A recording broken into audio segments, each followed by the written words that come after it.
Be sure to stick around for the end of this video. We have an offer that you just won't be able to refuse.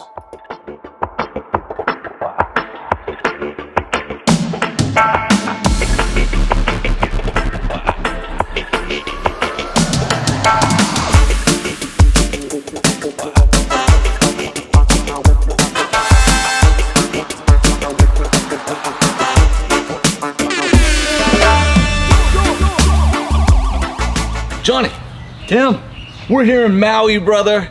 we're here. The Valley Isle. Right here at this place. This is at one of the Guardians of the Holy Rails place. Jason Toth. It's available on VRBO. It's beautiful. Beautiful place, Puamana. Can't think of a better place to stay near Lahaina. You got surf breaks to the left and right. But that's not what we're here to talk about today. Today we're talking about prone foil surfboards for the beginner. What are the considerations that you want when you think about getting a prone foil surfboard when you're just starting out, and then what is that progression going to look like? Now, John, we got a couple boards in front of us. I'm hoping maybe you can walk us through each one of these and talk a little bit about the merits, and most importantly, why you chose these particular boards at that time as you progressed as a prone foil surfer. Perfect. Happy to do it, Tim. And so these are my boards. These are my boards I have out here. And I'll just kind of walk through my own progression in prone foil surfing, and we'll start with where I started and then why I got these boards, and we can talk about how they ride and how they're different. Perfect. That sounds great. All right. Okay, should we start with Jimmy? Let's start with where it all started, and that's right behind you. Let's go back to where it all started. Where it all started. The board that I've been on for like the last 6 days. Right. All right, I'm gonna step over there so I can do some very interesting camera zooming. Okay. Zoom in and zoom out, and you walk us through it. All right. All right? For me, this is where everything started for prone foiling. I grew up surfing on the Oregon coast, so had pretty good experience surfing and paddling boards around, but I wanted to learn to foil. So thanks to the guys at High Tech here in Maui, when I got my first foil setup, this is what they steered me towards. And this here is Jimmy Lewis SuperFly. Jimmy Lewis, great shaper out here on Maui, makes great boards, all kinds of boards, but with regards to the foil boards, I think he was starting to make, or he made some of the first foil boards back in the early days of prone foiling.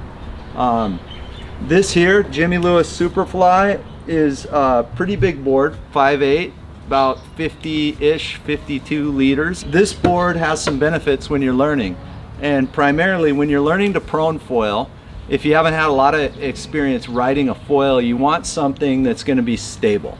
You want something that's going to get into waves early, and you want something too that is wide enough and stable enough that you don't have to worry about all sorts of nuance when you're catching waves, learning to elevate the foil. So this is a great learner board. It's a great first time board. Coincidentally though too, what's nice about prone foiling is you get into winging, some of these bigger boards have advantages, especially when you take them to wing. And so yeah, this board, let's kind of take a look here at the outline.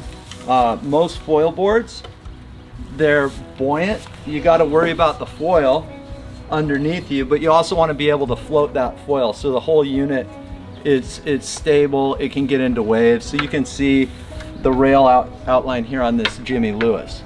Pretty thick, lots of buoyancy here, and it's a stable platform. Back of the board here, this particular board too has two mounts. In the early days, most of the foil masts had a tuttle box, and that's a box that go in there, but as foiling's evolved, they've moved to the tracks, because then you can adjust the foil up and back. This board has both, but yeah, here's the outline. Typically on a foil board, you know, you have your deck pad here, and you move things up. So you basically want your foot on the mast or above the mast. And where these things are placed, it's kind of placed around that tuttle box, because that's how things started. For me, I didn't have a foil that went in the track, so I had the tuttle box. So that's kind of the placement here on the the deck. But the benefit of this board is it helps you get into waves really early. Think about paddling a longboard. So, you know, even whitewater reform, this board does this very well. You got tons of surface area, and you know, the rocker outline is such that it's really pretty flat. So you got some rocker here, so you don't have to worry about the nose diving in. But this board catches waves exceptionally well, and it gets in early. It actually catches whitewater reform well, and so when you're learning, you know, you don't want to be taken off on huge bombs or steep waves. You just want something stable platform to get up as you progress. So Johnny, the thing that, you know, I've been riding this for the last 6 days here in Maui, and that really, when I look at my prone foil surfing, you know, I'm able to pop up on this thing and have a great time. And so this board, I think another benefit is it paddles really well. So if you're not a full-time surfer or a guy who's paddling multiple days a week, you know, this extra length and buoyancy helps you actually glide out to be able to not only just get out to the break, paddling nicely, still can duck dive at this size and everything, but it also paddles, just like John is saying, in the rough ends, in that white water, and everything else. And so in terms of a beginner, in terms of this size and shape, is a fantastic way to get going. That's right. So if that's the Jimmy, and this, and you know, could be any model board that's similar to this, what was the next board in your progression? Well, okay, yeah, the next board in my progression is this KT over here. And as you can see, we'll compare the two. Big change. Oh my gosh, right? Yeah, night and day. Take a lot of you know, height or length off of it. This has way more concave to it as well. Yeah, this board, this is a great board. I picked this up out here on Craigslist. And this is actually a custom board. This was made for someone out here that then was progressing out of this, and so it was on sale on Craigslist, and I picked it up. Reason why, which is a great way to think about it, right? Yeah. So as people get into foil surfing, there is a progression. Yeah, and that's important to note, is that you're gonna progress pretty rapidly. If you have surf experience, you're gonna want to quickly get into boards that become better for pumping, less swing weight, and so once you learn the ins and outs of how to pop up, how to stabilize the foil, you're gonna progress quickly. So, you know, a recommendation, the reality is, like out here in Maui, there's a lot of these size boards. Yeah. And you know, they're either used for winging, or if guys don't wing, they're collecting dust. Yeah. Just nice because of that progression. So you can find these. You can probably even find people that have them, but my recommendation is, if you're new to foiling, start out on a larger board like this, because it's going to make things very easy in your progression. Gotcha. And then you're going to want to downsize and move down. So this is a good size board right here. You know, in good shape for progression. As I mentioned before, I had some surfing experience, so the whole key was just learning how to maneuver the foil, how to catch waves, and then I downsize. What happens is, when you downsize, everything becomes easier or quicker. Easier is probably not the right term, but like, you're gonna pump better with this type of board. This is full carbon layup, and it's really light. So the lightness, the length, and the width all affect how the board rides. This board in particular is pretty wide. I don't know the exact width on this, but it's really pretty wide. And what that does is it gives you real good lateral stability. So the thinner the board, you're gonna have a little more less stability here. But this is good. It's good for catching waves. I think this is around 40 liters, even though it's short, because you got all the liters in here in the width. So this is actually kind of thicker on the rail outline, right? But in this deck, it's concave, right? And so, you know, you got the float to get into waves. This board does really well for roughing into waves too. You're catching waves late, and the width gives you some stability as you're shooting out of the white water, so you can get that stable. When you're prone foiling, anybody going from surfing to prone foiling, they're gonna find that typically when they're catching waves, they're too far back on the board. So that's just a good thing to note. What's really important on the foil is all your weight controlling the foil when you're standing up, and your stability comes from weight on the nose of the board. The next board in my progression was this one. This is Freedom Foil Board Rubix. It's a little narrower, very similar volume to this board. My reason for this one was I wanted a board that was a little more performant. I wanted a board that was a little narrower, but I wanted a board that caught waves and was high performance. The reason why I picked this board up, and this board actually has a lot of volume, but if you look at where the volume is, it's right here under your chest. So when you're paddling, you got a lot of volume here. But this board's pretty unique in that it has these channels, right? It has this concave in here.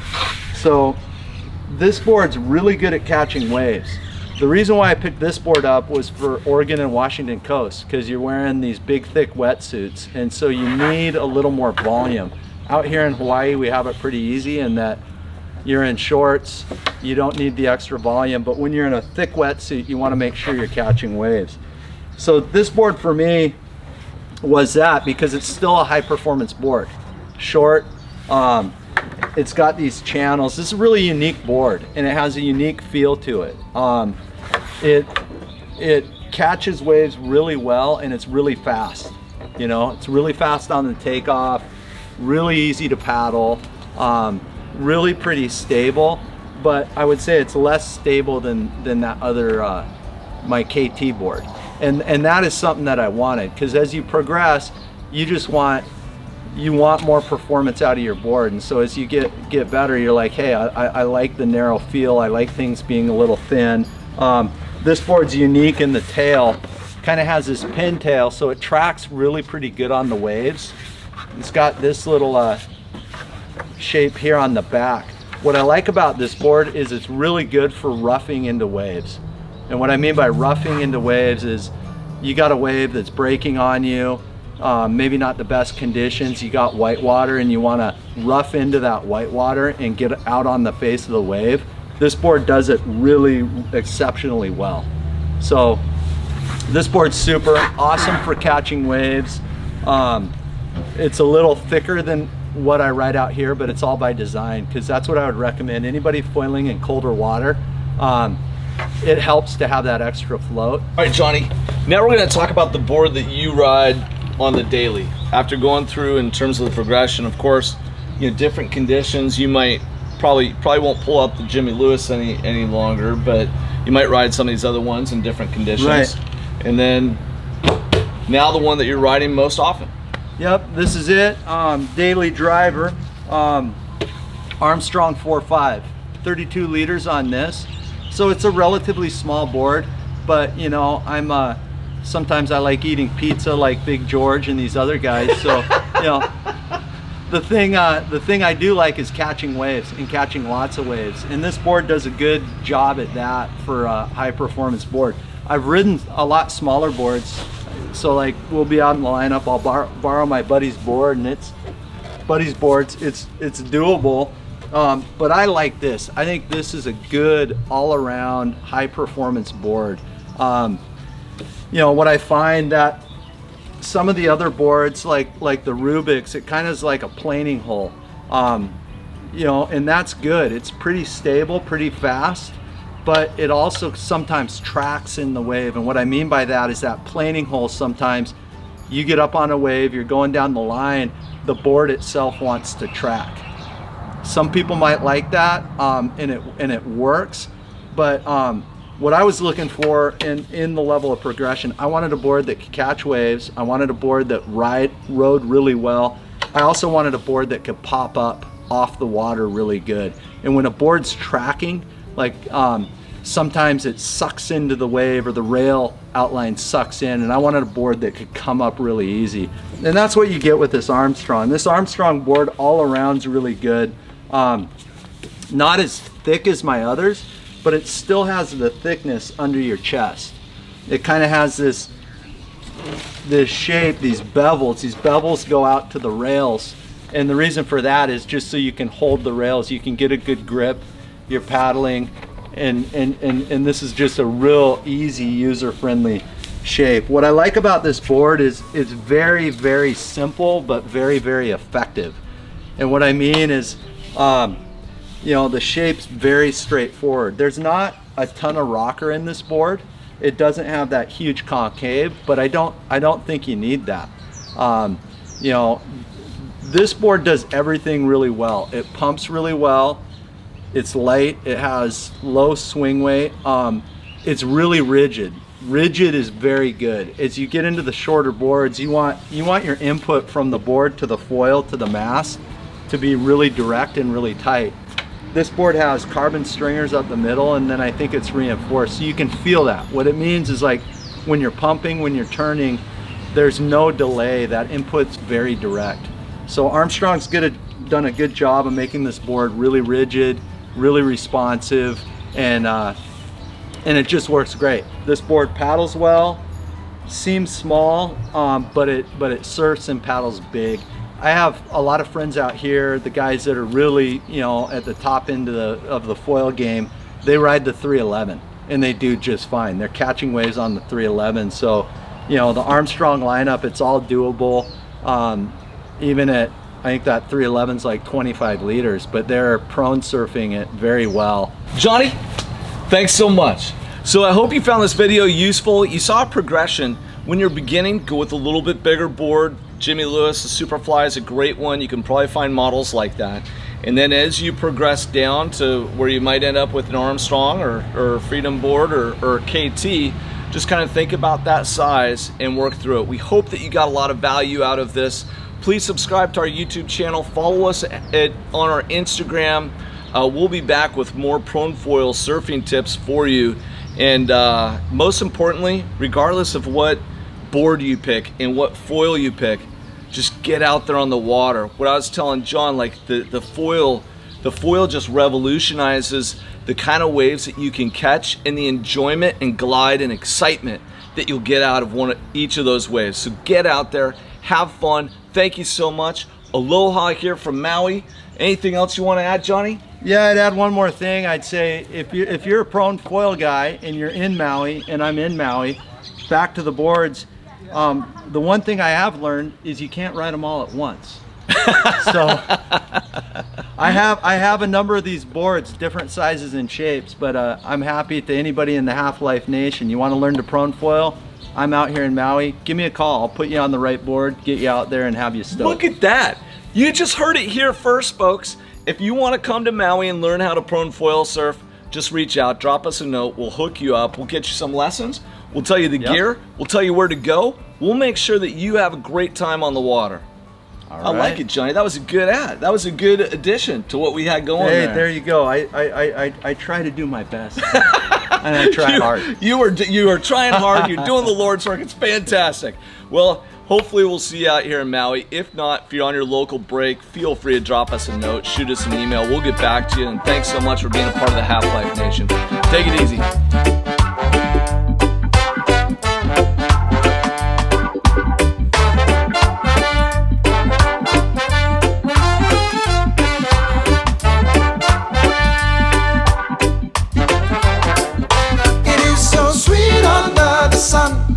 And even if my pocket's empty, I don't really wanna go to work. No. It is so sweet under the sun. I'm gonna take my time, 'cause I don't really wanna go to work. Got up this morning, look around and see the sun high.